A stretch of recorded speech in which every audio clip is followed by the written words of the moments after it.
The sea spray still tastes of salt and sorrow, even after 1,000 years.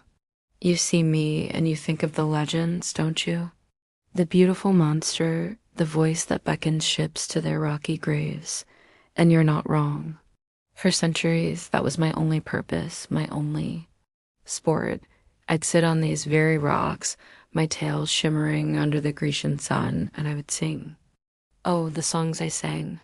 They were woven from moonlight and deep sea currents, promising paradise, adventure, everything a man's heart could desire.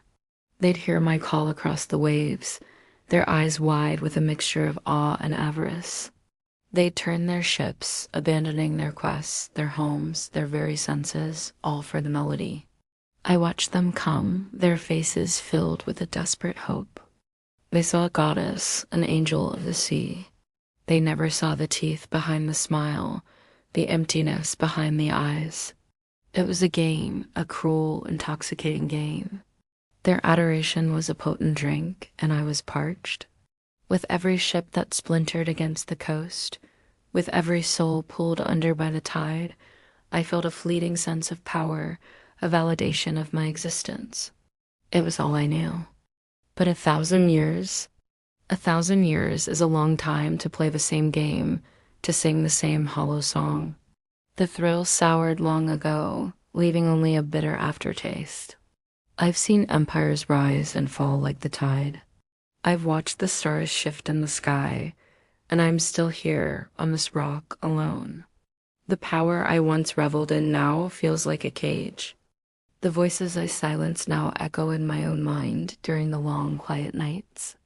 I watch the mortals now, not with a hunter's gaze, but with a painful envy. I see them on the shores, holding hands, their laughter carrying on the breeze. They build small, fragile lives together, filled with simple joys and shared sorrows. They love. They build something that lasts, something real. And what have I built? A graveyard of ships and a legacy of fear. My song, the very essence of my being, is a weapon of destruction. It can lure, it can enchant, but it cannot connect. It can only take. Now, when I sing, it's not for the sailors anymore.